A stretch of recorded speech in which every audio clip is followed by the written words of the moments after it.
Hey everybody, Eric Dorward here with the Spartan Rocketry Club, and we are ideally going to finish up our build of the Quest Harpoon AGM. Now, in the intervening days since the last video, months really, I have taken the time to go through our usual business of going through a fill coat with this stuff, and then the seal coat with this stuff, and then priming it with spray paint, and then putting the finishing coat, and of course sanding down in between each. So that leaves us with the final construction phases. Now, looking at the instructions here, I am on step 16, which wants me to apply these self-adhesive decals.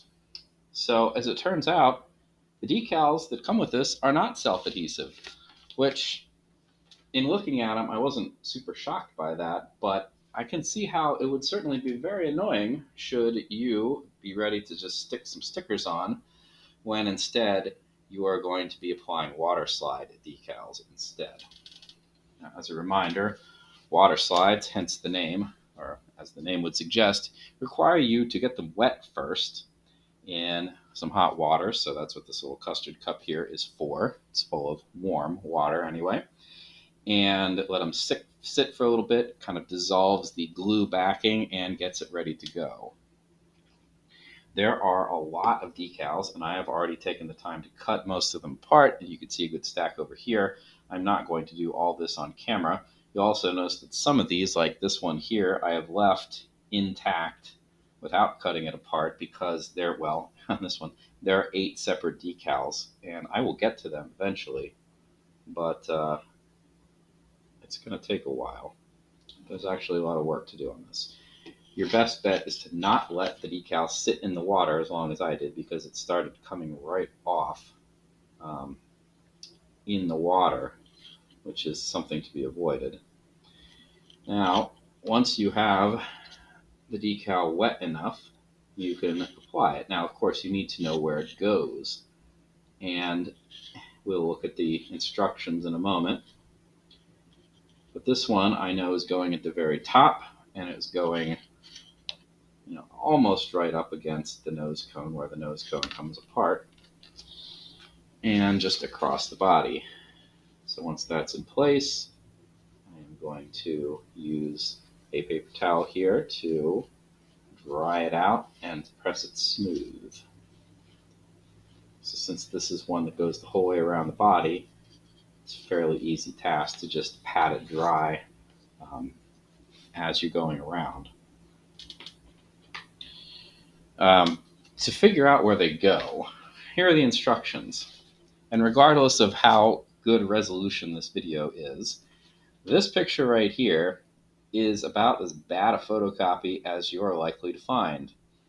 So although there are plenty of little lines showing you where all these things should go, it's not useful, like in any way, shape, or form.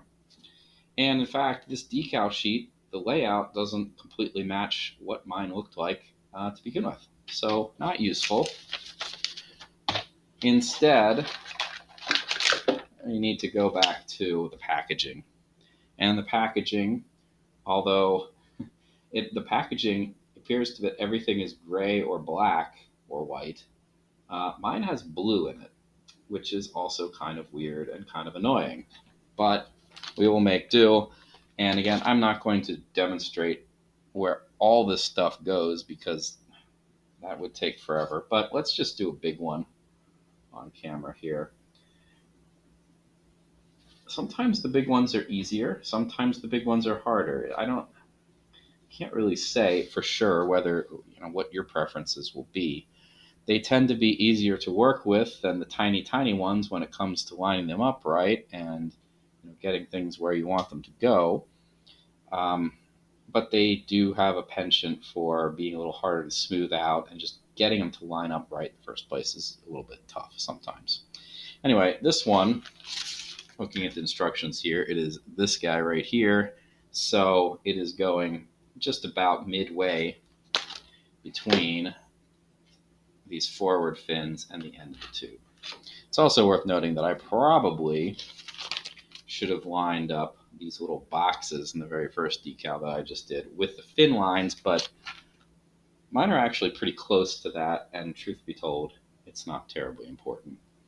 All right, so looking at the picture, the circle with rectangle part ought to be up toward the nose cone, and this is probably a good enough place. It is nice and not attached anymore, so I'm just going to spin the rocket as I remove the backing in order to try to lay it on as accurately as possible. Unfortunately, you can't see everything because my hand is in the way, but such is life.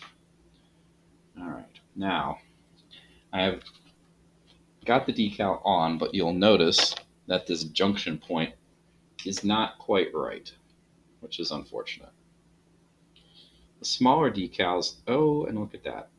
This one is so fragile that my attempt to realign it has actually damaged it, which is fun. Well, that's just going to be an imperfection then in the final product, unfortunately. And yeah, you could see that even trying to realign things here, I'm probably doing more harm than good.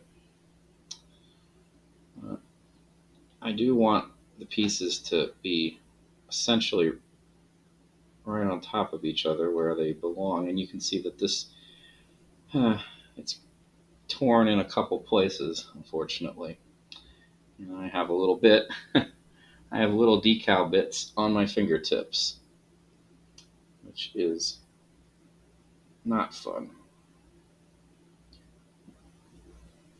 So the best thing I can do here is try to get those little bits off of my fingertip as best as possible, and try to splice this back together to the way it ought to be, which, oops, as you can imagine, is not going to be terribly easy. So at some point, I'm either going to, kind of say, hey, good enough, or I'm going to need to break out tweezers, which is always an option. Or sometimes I like to use a hobby knife, the X-Acto knife blade, because that at least is very good at getting underneath things. The trade-off there, of course, is that the X-Acto knife is sharp. And since it is sharp, it has a tendency to tear the decals just as badly as anything else. All right. Well, I found most of the little pieces. My hands seem to be devoid of them now. And remember, since I've just plopped them on there, I really, really, really do not want to be messing with them when I am toweling things off here to smooth out the good part of the decal. So I need to be exceptionally careful about that part. Mostly I'm just not going to smooth out right near that, the junction point there. So that's as good as that's going to get, I'm afraid. Now, while it would be super fun to watch me apply all like 30 some decals, my water's actually gotten fairly cold as well, so that needs to be replaced. But instead of watching me fiddle around with the rest of this, there is one other fairly major undertaking to do that is not unique to this rocket, but is something that we haven't really had to do yet. And that is build a parachute. So here's the parachute. I've actually taken the time to cut it out already, but you'll notice that it is not pre-assembled, which is kind of annoying and is definitely a throwback to the way things were a long time ago. Now, in addition to the piece of plastic, there is some string, and there are these what are essentially page reinforcers. The page reinforcers go, as you can imagine, on the corners, and there are little guide boxes there for us. And I'm going to do my best to get they were white circles in the middle. I took the time to remove them. I'm going to do my best to put the page reinforcer things right on the corners where they are indicated to go. as quickly as possible because this isn't super exciting. But I do need to do them all before I finish up the parachute build. And it doesn't, as you know, it would be great if this was perfectly accurate when I'm putting them on. But if you'll notice, this one's pretty good based on how well it's centered. But most of the diagrams were not terribly accurate, which is, again, kind of irritating. Now, the instructions, which are, by the way, printed on the outside of the parachute, so here they are. I've already done this first step, cut out the parachute. I've already attached these grippers, they say. And then it says, don't touch the back side of them. Yeah, well, that makes sense. And then it says punch out the gripper with a sharp pencil. You could certainly do that. I happen to have a hole punch right here, so I think I'm going to do that instead. And that's just as simple as lining things up. I'm actually going to do it this way and punching through. Yep, good enough. I'm just going to punch out 2 of these, I think. As thrilling as it is to watch. Anyway, once the grippers are perforated properly, then we can go about using the string that they've provided us. So the string is to make the shroud lines. Now, you would, of course, need to fully punch everything out in order to do this, but we're not going to worry about that too much.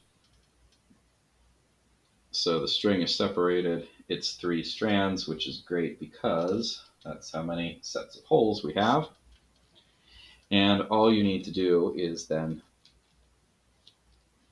thread the string that they give you through the hole and then tie a knot.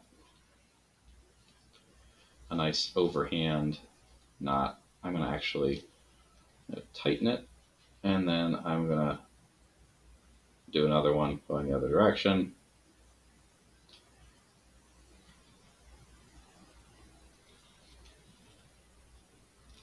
And there we go. So that's all there is to tying the knots. Now, of course, it needs to have a second tie location. There's some debate about how you should line these up. The Estes chutes, by and large, have the 2 next to each other, 2 next to each other, and then one across like this. Other chutes I've seen, nylon ones in particular, always have the strands going between the 2 chutes, or the 2 attachment points that are next to each other, so they don't go completely across the canopy. Frankly, I'm not entirely sure why there's a difference. I think it's easier to manage the Estes style attachments. There we go. But it is certainly easier to build a parachute only worrying about the holes that are immediately next to each other. Regardless, the first knot that you did, pair of knots you did, they have to be next to each other, because even if I'm going to do the Estes across the middle line, 2 across from each other down here, 2 across from each other up here, or next to each other, and then 1 the whole way across, it doesn't really matter terribly much. So that's the basic construction sequence. It's not hard. It's just an extra little annoyance that you need to do if somebody hasn't built the parachute for you already. Anyway, once that's done, it would get attached inside the rocket. I obviously have a lot more decal work to do, which, that's fine. I don't really mind decal work so long as the decals come off cleanly, which may not be the case for this one. Something to look forward to. But in any event, when everything is done, then it'll get a clear coat of spray paint, and that will be the end of it. So this wraps up the first in the Quest model line that we've done. So thanks for watching, and I will see you for whatever model comes next. See you then.